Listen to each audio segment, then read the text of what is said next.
பர்திமேயு சுவிசேஷ ஊழியங்கள் வழங்கும் நற்செய்தி நேரம். தேவ செய்தி பாஸ்டர் ஆர். அகஸ்டின். இந்த நாளில் உங்களோடு நான் பேசி வருகிறேன். உள்ளே இருக்கிறோமா, வெளியே இருக்கிறோமா? எங்கே இருக்கிறோம் என கண்பானோலே புறம்பான இருள் கொண்டு போடாதபடிக்கு அவரோடு இருக்கிற பாக்கியத்தை நாம் விட்டுறக்கூடாது.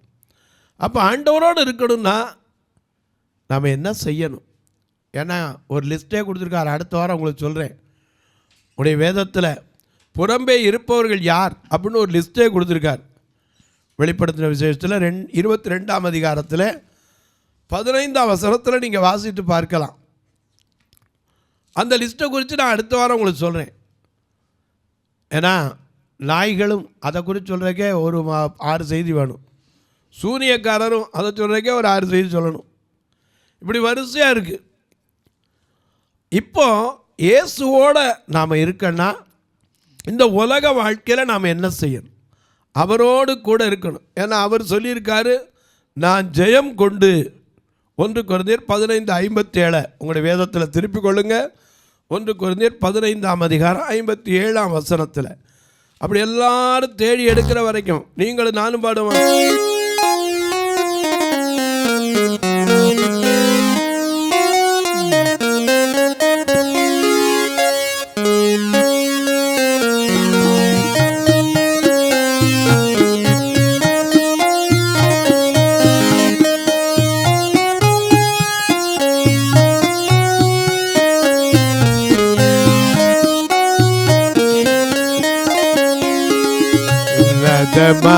நபனில் உயர்வதை வெல்லினோ இரவல் உள்ளதமானில் உயர்வதை வெல்லினோ இரவல் சர்வவல்லபனில் நிழலில் தங்குவான் பரமசிலாக்கியம் சர்வவல்லபனில்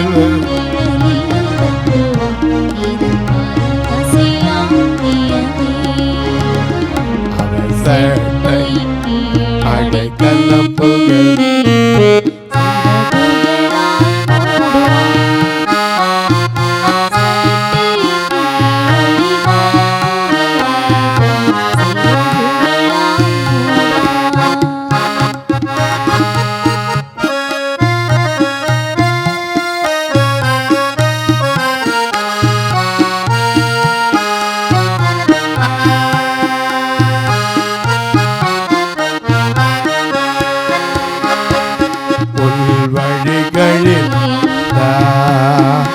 உன்னை தூதர்கள் காத்திடுவார். வழிகளில்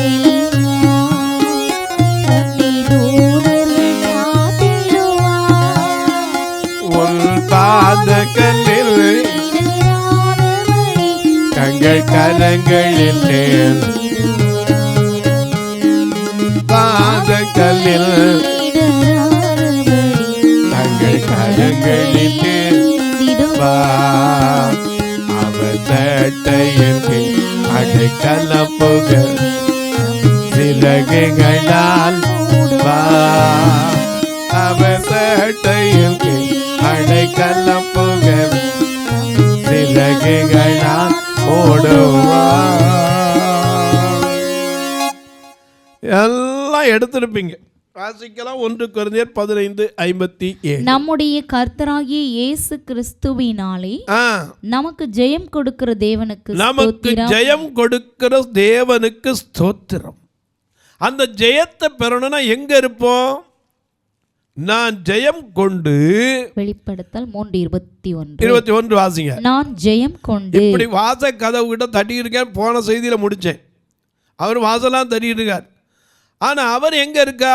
நான் ஜெயம் கொண்டு என் பிதாவினுடைய சிங்காசனத்திலே அவரோடு கூட உட்கார்ந்தது போல ஜெயம் கொள்ளுகிறவன் எவனும், நீங்களும் ஜெயம் கொண்டா நானும் ஜெயம் கொண்டா அவனும் என்னுடைய அவருடைய சிங்காசனத்திலே என்னோடு கூட உட்காருவதற்கு அருள் செய்வேன் சொல்லியிருக்கார். அப்படி அருள் செய்யணும்னா நாம என்ன தகுதி பெறணும்? அவர் நம்ம அழைக்கணும். எப்படி அழைக்கணும்? மத்தேயு 25:34, மத்தேயு 25:34. அவர் தம்முடைய வலது பக்கத்தில், ஏன்னா அவர் ராஜாவுடைய வருகையில் 2 பகுதியாக பிரிப்பார். ஏன்னா அன்னைக்கே நம்ம பாடினோம் இல்லையா? 2 பகுதியாக பிரிப்பார். வலது பக்கத்தில் நிற்கிறவங்க, இடது பக்கத்தில் நிற்கிறவங்க, 2 கூட்டமாக பிரிப்பார். அப்படி பிரிக்கும் போது அந்த வலது பக்கத்தில் நிற்கிறவங்களை பார்த்து அப்பொழுது ராஜா தம்முடைய வலது பக்கத்தில் நிற்பவர்களை பார்த்து, வாருங்கள், என் பிதாவினால் ஆசீர்வதிக்கப்பட்டவர்களே, உலகம் உண்டானது முதல் உங்களுக்கென்று ஆயத்தம் பண்ணப்பட்டிருக்கிற ராஜ்யத்தை சுதந்தரித்துக் கொள்ளுங்கள். நமக்கு போய் ஆயத்தம் பண்ண இந்த இடத்தை சுதந்தரிக்கணும்னா நாம் அவரோட இருக்கணும். அவர் ஜெயம் கொண்டது போல நாம வாழ்க்கையில் என்ன செய்யணும்? ஜெயம் கொள்ளணும். உட்கார்ந்து பாடினா போலாது. ஜெயம் கொடுக்கும் தேவனுக்கு கோடி கோடி தோற்றம், வாழ்வழிக்கும் ராஜாவுக்கு வாழ்நாளெல்லாம் தோற்றம். ஜெயம் கொடுக்கும்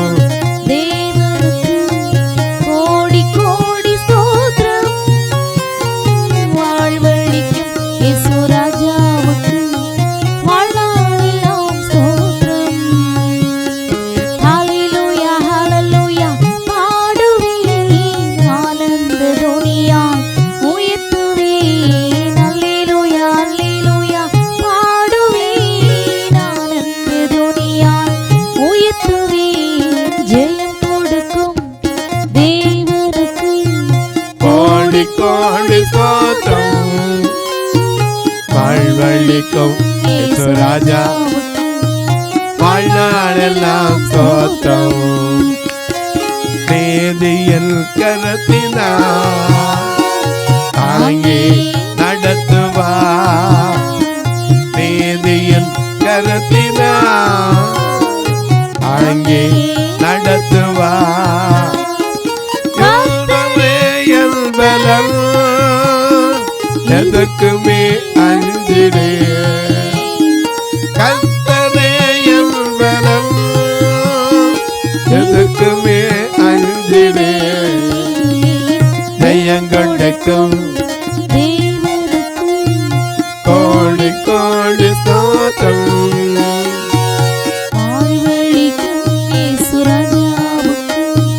வாழ்நாளெல்லாம் ஸ்தோத்திரம்.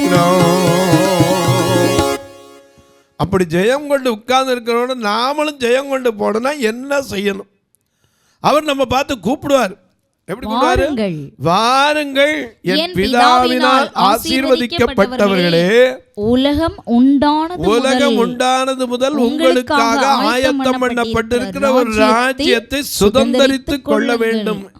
ஏன்னா சங்கீதக்காரன் 16:6 நேர்த்தியான இடத்தில் பங்கும் சிறப்பான சுதந்திரமும் எனக்கு உண்டு. அப்படின்னா அந்த சிறப்பான சுதந்திரம் என்னது? ஆண்டவரோடு இருக்கிற பாக்கியம், அவரோட நடக்கிற பாக்கியம், அவரோட உட்காருகிற பாக்கியம். அந்த பாக்கியம் நமக்கு கிடைக்குமா? என்ன பற்றி சொல்லுவேன், எனக்கு கிடைக்காதுன்னு தான் சொல்லுவேன். ஏன்னா நாம சொல்லிக்கலாம் நம்ம நீதிமான். அவரில் ஜட்ஜ்மெண்ட்டில் சொல்லணும், நீதிமான் கடந்து போகிறான், அவனை நினைவில் வைக்க ஒருவனும் இல்லை. நல்லவன் கடந்து போறான், நலம் ஒன்று எதுபடவில்லை. நீதிமான் தீங்கை காணாதற்கு முன்னே எடுத்துக்கொள்ளப்படுகிறான். எடுத்துக்கொள்ளுகிற அனுபவம் ஏனாவுக்கு இருந்துச்சு, எலியாவுக்கு இருந்துச்சு. நமக்கு இருக்குமோ நம்ம தெரியாது.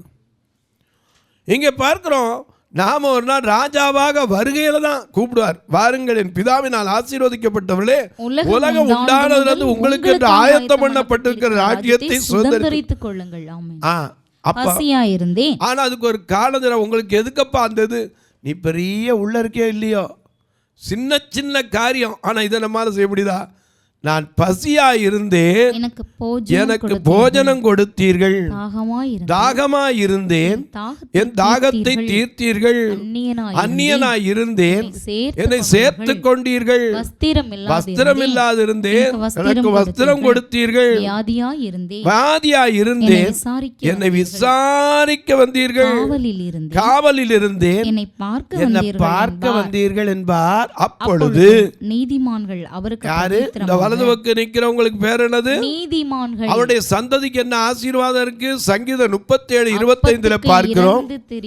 நீதிமான் கைவிடப்பட்டதும் அவன் சந்ததி. தாவீது சொல்றார், நான் இளைஞனாய் இருந்தேன், முதிர் வயது உள்ளவனும் ஆயிட்டேன், ஆனாலும் நீதிமான் கைவிடப்பட்டதையும் அவன் சந்ததி அப்பத்திற்கு இறந்ததையும் நான் காணவில்லை. ஏன் தெரியுமா? பசியா இருந்தபோது போஜனம் கொடுத்து, தாகமா இருந்தபோது தாகத்தை தீர்த்து, அந்நியனாய் இருந்தபோது சேர்த்து கொண்டு, வஸ்திரம் இல்லாத இருந்தபோது வஸ்திரம் கொடுத்து, காவலில் இருந்தபோது பார்க்க வந்து, வியாதியில் கிடக்கும்போது விசாரிக்க வந்து. இவங்க கேட்டாங்க, எப்பெல்லாம் நாங்கள் எப்போ என்ன செஞ்சோம்? எங்களை பார்த்து சொல்லிங்கன்னா, நாங்கள் என்னையா அவங்க எப்போயா சாப்பாடு கொடுத்தோம், எப்போ தாகத்தை தீர்த்தோம்? இவங்களுக்கு விளங்கலை. எங்களுக்கு இந்த பாக்கியமா? எங்களுக்கு அந்த பாக்கியம், நாங்கள் அப்படி என்ன செஞ்சோம்? அவசரம், நாங்கள் தாகமாக இருக்கும்போது தண்ணி கொடுத்தீங்கப்பா, நான் சாப்பிடாமல் இருக்கும்போது சாப்பாடு கொடுத்தீங்கப்பா, நான் வஸ்திரம் இல்லாத இருந்தேன், எனக்கு ஒரு வஸ்திரம் கொடுத்தீங்கப்பா, நான் காவலில் இருந்து என்னை விசாரிக்க வந்தீங்க, வியாதியில் கிடந்து என்னை பார்க்க வந்தீங்கப்பா, எப்பொழுதையா உம்மை. பாருங்க, ராஜா கேட்கிறார். என்ன கேட்கிறார்? அதற்கு ராஜா பிரதியுத்தரமாக மிகவும் இல்ல, அது பின்னாடி 40, அதுக்கு முன்னாடி கேட்கிறார். அப்பொழுது நீதிமான்கள் அவருக்கு பிரதியுத்தரமாக, நாங்கள் எப்பொழுது உம்மை பசியுள்ளவனாய் கண்டு உமக்கு போஜனம் கொடுத்தோம், தாகமுள்ளவனாய் கண்டு தாகத்தை தீர்த்தோம், எப்பொழுது உம்மை அந்நியராக கண்டு உம்மை சேர்த்து கொண்டோம், எப்பொழுது உம்மை வஸ்திரம் இல்லாதவனாய் கண்டு வஸ்திரம் கொடுத்தோம், எப்பொழுது உம்மை வியாதியுள்ளவராகவும் காவலில் வைக்கப்பட்டவராகவும் கண்டு உம்மிடத்தில் வந்தோம் என்பார்கள். ஐயா, எப்பயா உம்மிட்ட வந்தோம்? அவர் நமக்காக தான் ஏங்கி நிற்கிறார். தாகம் தாகம் என்று என்னக்காய் ஏங்கி நின்று, தாகம் தாகம் என்று என்னக்காய் ஏங்கி பார்க்கையிலே என் உள்ளம் உடையதப்பா,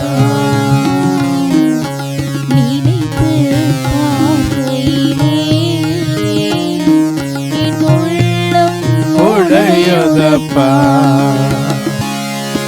நினைச்சு பார்க்குறாங்க, நாங்கள் எப்பயும் அவங்களுக்கு சோறு போட்டோம், எப்பயும் அவங்களுக்கு துணி கொடுத்தோம், நீர் தானே எங்களுக்கு கொடுக்குறீர் எல்லாம், நான் எங்கே கொடுத்தோம்? அப்போ ராஜா சொன்னாராம். அதற்கு ராஜா பிரதியுத்தரமாக மிகவும் சிறியவராகிய என் சகோதரராகிய இவர்களில் ஒருவனுக்கு எதை செய்தீர்களோ அதை எனக்கே செய்தீர்கள் என்று மெய்யாகவே உங்களுக்கு சொல்லுகிறேன் என்பார். புறம்பே இருக்கிறவங்கள பார்த்து என்ன சொல்லுவாரு? உள்ள வர சொன்னவங்க, இடது பக்கத்தில் நிற்கிறவங்க. அப்பொழுது ராஜா தம்முடைய இடது பக்கத்தில் நிற்பவர்களை பார்த்து, அவர் சபிக்கப்பட்டவர்களை, சபிக்கப்பட்ட அவங்க என்ன பெரிய சபிக்கப்பட்டவங்க? ஏன் சபிக்கப்பட்டாங்க? சும்மா அப்படி சாதாரண காரியத்தை செய்யல. என்ன சொல்றாரு? நான் பசியா இருந்தேன், நீங்கள் எனக்கு போஜனம் கொடுக்கல, தாகமா இருந்தேன், தாகத்தை தீர்க்கல, அந்நியனா இருந்தேன், நீங்கள் என்னை சேர்த்து கொள்ளவில்லை, வஸ்திரம் இல்லாதிருந்தேன், நீங்கள் வஸ்திரம் கொடுக்கவில்லை, வியாதி உள்ளவனாயும் காவலில் இருந்தேன், நீங்கள் என்னை விசாரிக்க வரவில்லை என்பார். அப்பொழுது இவர்களும் கேட்டாங்க, ஆண்டவரே, உம்மை பசியுள்ளவராகவும் தாகமுள்ளவராகவும் அந்நியராகவும் வஸ்திரம் இல்லாதவராகவும் வியாதிப்பட்டவராகவும் காவலில் அடைக்கப்பட்டவராகவும் எப்பொழுதும் உதவி செய்யாதிருந்தோம் என்பார்கள். அப்பொழுது அவர் யாரு? அந்த ராஜா கேட்டவர்களுக்கு பிரதியுத்தரமாக மிகவும் சிறியவராகிய இவர்களில் ஒருவனுக்கு நீங்கள் எதை செய்யாதிருந்தீர்களோ அதை எனக்கே செய்யாதிருந்தீர்கள் என்று மெய்யாகவே உங்களுக்கு சொல்லுகிறேன் என்பார். எனக்கு அன்பானவர்களே, ஆண்டவரோடு இருக்குன்னா ரொம்ப லேசான காரியமும் இருக்கு. அப்போ உள்ள இருக்கும்போதும் அவரோடு இருக்கணும்னா அந்த தகுதியை ஒருவேளை நாம் பெறணும்னு நினச்சா ரொம்ப லேசான வழியும் சொல்லி வச்சுருக்கார். ஒரு சாப்பாடு கொடுத்த போது அங்கே கணக்கில் ஏறும். ஒரு கலசம் தண்ணீர் கொடுத்தா கூட அதுக்கு பலன் உண்டு. அது ஒவ்வொருத்தருக்கு ஏற்ற பலன் உண்டு.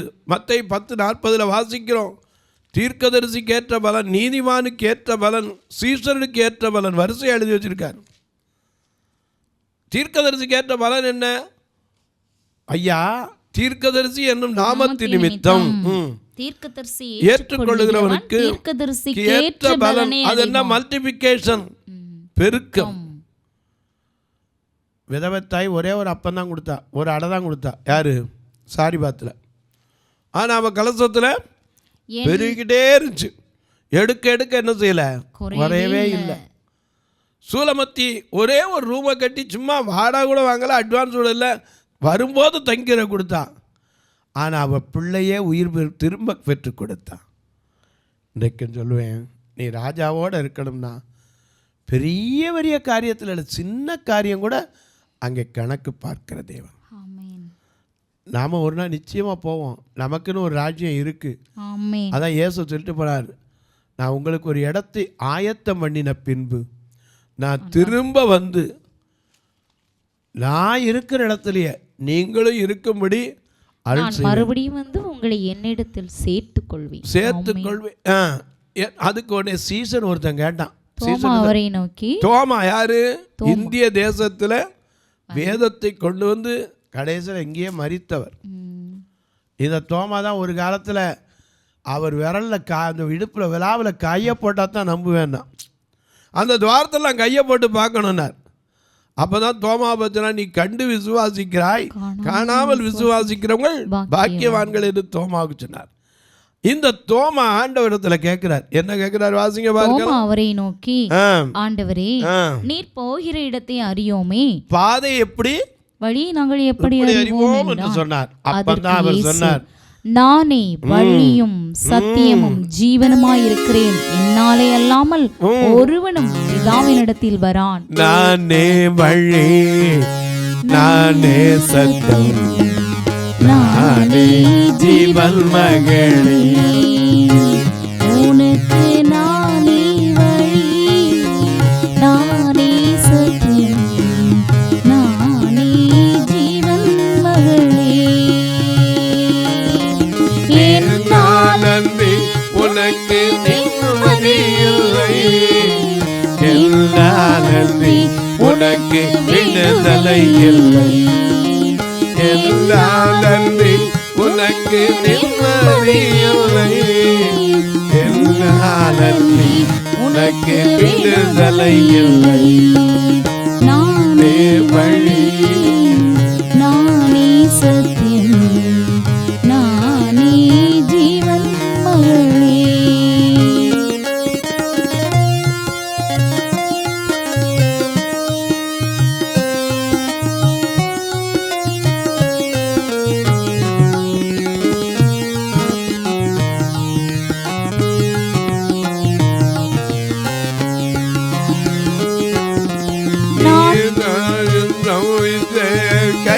கைவிடலாம், ஆனாலும் ஒருபோதும் கைவிட மாட்டேன். நீ நம்பும் மனிதன் கைவிடலாம், ஆனாலும் ஒருபோதும் கைவிட மாட்டேன். கலங்காதே கண்மணி போல் உன்னை காத்திடுவேன்.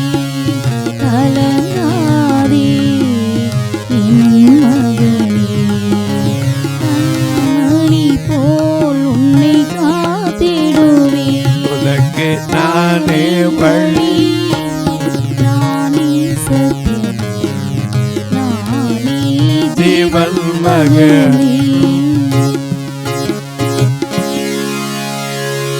நானே வழியும் சத்தியமும் ஜீவனுமாயிருக்கிறேன், என்னை அல்லாமல் ஒருவனும் பிதாவினிடத்தில் வரான். ஆமா, அங்க போய் சேரணும்னா நாம சின்ன சின்ன காரியமும் செய்ய வேண்டியிருக்கு, பெரிய காரியமும் செய்ய வேண்டியிருக்கு. ஹல்லேலூயா. இந்த சின்ன காரியம் சாப்பாடு கொடுக்கறது, ஒரு நேரம் ஒரு ஏழை கொடுக்க முடியாதா? ஒரு தாகந்திக்க கொஞ்சம் தண்ணி கொடுக்க முடியாதா? நம்மகிட்ட எத்தனையோ வஸ்திரம் இருக்கும், அது இல்லாதவங்களுக்கு ஒன்று கொடுக்க முடியாதா? எனக்கு கண்பானவில்லை, நாம் உள்ளே இருக்கிறோமா, வெளியே இருக்க விரும்புகிறோமா?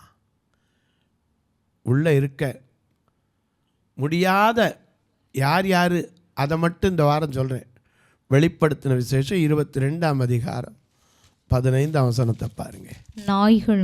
நாய்களும் சூனியக்காரரும் விபச்சாரக்காரரும் கொலை பாதகரும் விக்கிரக ஆராதனைக்காரரும் பொய்யை விரும்பி அதன்படி செய்கிறவர்களும் யாவரும் புறம்பே இருப்பார்கள். ஆமாம், புறம்பே இருக்குங்க, ஒரு லிஸ்டே இருக்கு. அது எங்க இருப்பாங்களோ, அழுகையும் பற்கடிப்பும் உள்ள புறம்பான இருளில் போடப்படுவார்.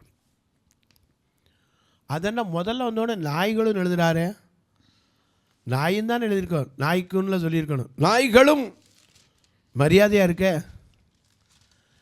அப்போ என்ன அர்த்தம்? மிருகங்களுக்கு அன்னைக்கு ஒரு அம்மா கேட்ட கேள்வி அதுதான், மிருகங்களுக்கு பரலோகம் உண்டாயான்னு. பிரசங்கி 3:21 என்ன சொல்லுது தெரியுமா? பிரசங்கி 3ஆம் அதிகாரம் 21ஆம் வசனத்தை பாருங்க. மேலே ஏறுகிற உயர ஏறுகிற மனுஷனுடைய ஆவியையும் தாழ பூமியில் இறங்கும் மிருகங்களுடைய ஆவியையும் அறிகிறவன் யார்? ஏன்னா மிருகங்களுக்கு ஆவி உண்டு, சரீரம் உண்டு, என்ன கிடையாது, ஆத்மா கிடையாது. ஆனால் நமக்கு என்ன இருக்கு? ஆத்மா உண்டு. அதனாலதான் நம்மள 6ஆம் அறிவுங்கிறோம், அதை என்ன செய்யறோம்? 5 அறிவுங்கிறோம். ஆனால் 5 அறிவுக்கு தெரிகிறது, நமக்கு தெரியாது. ஏசாயா 3:3 மாடு தன் எஜமானை, கழுதை தன் ஆண்டவனுடைய முன்னணி அறியும், ஆனா என் ஜனமோ உணர்வும் கிடையாது, அறிவும் கிடையாதுங்கிறார். ஓசியா 4:6 வாசிக்கிற, என் ஜனங்கள் அறிவில்லாமையினால் சங்காரம் ஆகிறார்கள், அழிந்து போகிறார்கள். எனக்கு அன்பானவர்களே, நாய்களை குறித்து ரொம்ப அழகாக எழுதி வச்சிருக்காரு.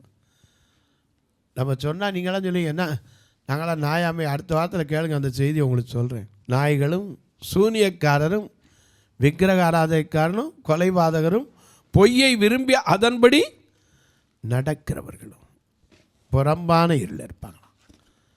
தொலைக்காட்சியில் பார்க்கிற என் அன்பு மக்களே, நாம் எங்கே இருக்கணும்? நாம் எங்கே இருக்கிறோம்? நம்முடைய வாஞ்சை என்ன?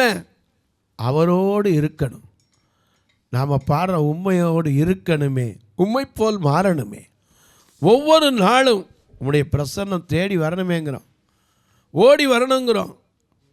பெற்றுக்கொள்ளத்தக்கதாக ஓடுனா அவரோடு இருக்கலாம். பந்தய சாலையில் ஓடுகிற எல்லாரும் வருவான். யாருக்கு அந்த பரிசு? பெற்றுக்கொள்ளத்தக்கதாய் நம்முடைய ஓட்டம் இருந்தால், நல்ல போராட்டத்தை போராடினேன், ஓட்டத்தை முடித்தேன், விசுவாசத்தை காத்துக்கொண்டேன், நீதியின் கிரீடம் எனக்கு வைக்கப்பட்டிருக்கிறது சொல்லலாம். தொலைக்காட்சியில் பார்க்குற நீங்கள் இந்த நிகழ்ச்சியை பார்க்குறீங்களே, ஒரு வார்த்தை இதற்காக ஜெபிக்கிறீங்களா? ஐயா, அம்மா, தினம் இந்த நிகழ்ச்சி வரணும், ஒரு நாளைக்கு 5000 வேணும். எதுக்கும்பீங்க? தொலைக்காட்சிகளுக்கு பணம் கட்டி ரெக்கார்டிங் எடுத்து ஒவ்வொரு நாளும் உங்களுக்கு ரெக்கார்டிங் எடுத்து அனுப்பணும். 6 வருஷத்துக்கு 365 நாளும் எடுத்து அனுப்பிட்டு இருக்கணும். ஒவ்வொரு நாளுக்கும் அந்த காரியம் நடக்கணும். அதற்காக ஜெபியுங்கள். அது மட்டுமல்ல, எனக்கு அன்பால எங்கிட்ட இருக்க 2 சபை, 2 கண்ணுதிரி அவங்க மக்கள் தான். கூடிப்போனால் ஏழை எளிய விதவை தாய்மார்கள் வருவாங்க. கண்ணீர் கவலையில் இருக்க பெண்கள், அப்படிப்பட்டவங்க தான் இங்கே வந்து உட்காருவாங்க. கடந்த கிறிஸ்மஸ் ஆராதனைலாம் பார்த்தீங்கன்னா எவ்வளோ பேர் உட்கார இடம் இல்லை. அப்படிப்பட்ட அநேக மக்கள் வந்துருந்தாங்க. ஒவ்வொரு ஞாயிற்றுக்கிழமையும் நான் யாரையுமே சாப்பிடாமல் அனுப்புறதில்லை. மதுரையெல்லாம் பார்த்தீங்கன்னா 2 கண்ணுதிரி அவங்களுக்கு வர சொல்லிட்டு ஒரு குடும்பத்துக்கு 4 கிலோ அரிசி வாரம் கொடுத்துக்கிட்டு இருக்கோம். 4 வாரத்துக்கு 16 கிலோ ஆகிப்போச்சு. திருநெல்வேலியில் பார்த்தீங்கன்னா அவங்களை கூட்டு வர்றதுக்கே ஒரு வேனுக்கே 4000 ரூபா. நீங்கள் வந்து பாருங்கள், நான் சொல்கிறத நம்ப வேண்டாம், வந்து பாருங்கள் நடக்குதா இல்லையான்னு. கர்த்தர் ஏவினா தாங்களாம், இல்லாட்டி நீங்கள் விடலாம். அதை பற்றி ஒன்றும் இல்லை. ஃபோன் பண்ணுங்கள், தாராளமாக உங்களுக்காக நான் காத்திருக்கேன். உங்களை கூட்டிகிட்டு வந்து பார்க்க வச்சு திருப்பி அனுப்பிடுறேன். பிரதர் வந்து பார்த்தாலே எதுவும் கொடுக்கணுமா? அப்படிலாம் ஒன்றும் இல்லை. வந்து பாருங்கள், கர்த்தர் ஏவினா தாங்கலாம். அது மட்டும் இல்லை, திருநெல்வேலியில் பார்வையற்ற ஆண்கள் தங்கி இருக்கிறாங்க. இதில் இன்னொரு அறை இல்லாமல் ஒரே அறைக்குள்ளே நெருங்கி கிடக்காங்க. மதுரையில் பெண்களுக்கான வச்சுருந்தோம். அதில் இப்போ ஓடலாம் உடஞ்சிவே அதை சரிப்படுத்துறதுக்கு ஜெபித்து கொண்டிருக்கோம். இனிமேல் ஓடு போடக்கூடாது, சென்ட்ரிங் போடணும்னு நினச்சிக்கிட்டு இருக்கோம். 6 லட்ச ரூபா நாங்கள் அதுக்கு. நான் ஆண்டவர்கிட்ட கேட்டேன், 6 லட்சம்னா 6 கோடி கூட அவர் கொடுக்குற பெரியவர். நீங்களும் அதற்காக ஜெபிங்கள். பார்வையற்றவர் மரித்தா கூட சொந்தக்காரங்க கை நீட்ட மாட்டாங்க. இந்த ஃபியூனரல் ஃபண்டுக்காக, பார்வையற்றோர் பிள்ளைகளுடைய கல்விக்காக, இன்னும் சொல்லப்போனால் கட்டுமான பணிக்காக, தொலைக்காட்சி ஊழியங்களுக்காக கர்த்தர் ஏவினால் நீங்களும் தாங்கலாம். எப்படி பிரதர்? இங்கே 2 நம்பர் வந்துக்கிட்டே இருக்கும், ஜிபே, ஃபோன்பே.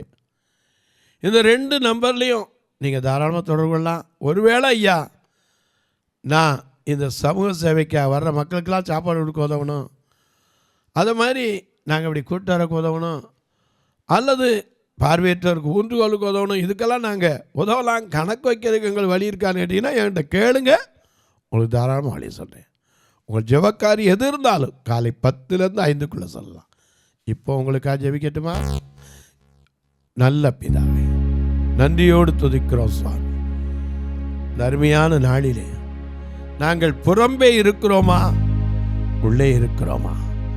உள்ளே இருக்கிறோமா, புறம்பே இருக்கிறோமா? இதை ஆராய்ந்து பார்த்து வெளிப்படுத்தின விசேஷத்தில் யோவான் அந்த புஸ்தகத்தை முடிப்பதற்கு முன்னே ஒரு லிஸ்ட் கொடுத்தானே, அந்த லிஸ்ட்ல எங்களுக்குள்ள அப்படிப்பட்ட காரியம் இருக்கிறதா என்பதை அறிந்து நாங்கள் அதை விட்டு விலகி உம்முடைய அன்பிற்குள்ளே வருவதற்கு என்ன எங்களை தகுதிப்படுத்தும்.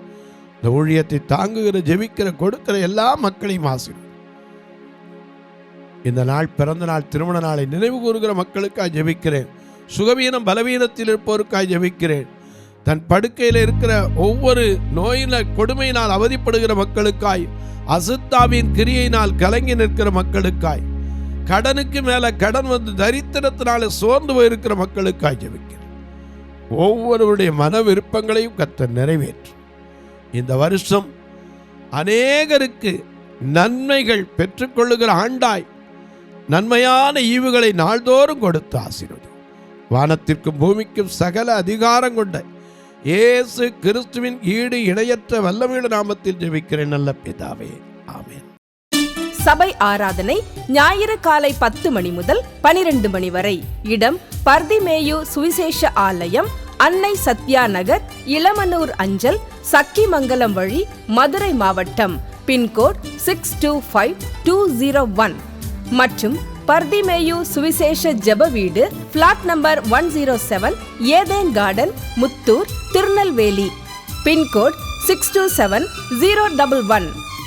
சிறப்பு உபவாச கூட்டம் ஒவ்வொரு மாதமும் 2வது சனிக்கிழமை காலை 10 மணி முதல் 1 மணி வரை நாகர்கோவில் YMCA ஹாலில் வைத்து நடைபெறுகிறது. மற்றும் ஒவ்வொரு மாதமும் 4வது சனிக்கிழமை காலை 10 மணி முதல் 1 மணி வரை திருநெல்வேலி புதிய பேருந்து நிலையம் அருகில் உள்ள கிரேஸ் ஹாலில் வைத்து நடைபெறுகிறது. எங்கள் எல்லா ஆராதனைகளிலும் கலந்து கொண்டு தேவனை மகிமைப்படுத்த அன்பாய் அழைக்கிறோம். உங்கள் உதாரத்துவமான காணிக்கைகளினால் இவ்வூழியத்தை தாங்க விரும்பினால் R. Augustine, account number 5021364331, IFSC code IDIB 000B066, Indian bank, BP Kulam, Madurai. GPay number 9842181917, BGM ministries மற்றும் 9442559772, பிளைண்ட் மினிஸ்ட்ரீஸ் அகஸ்டின். உங்கள் தொடர்புக்கு பாஸ்டர் R. அகஸ்டின், பர்திமேயு சுவிசேஷ ஊழியங்கள், நாகமலை, புதுக்கோட்டை, மதுரை 625019. தொலைபேசி எண்கள் 9842181917 மற்றும் 9442559772. கர்த்தர் தாமே உங்களை ஆசீர்வதிப்பாராக.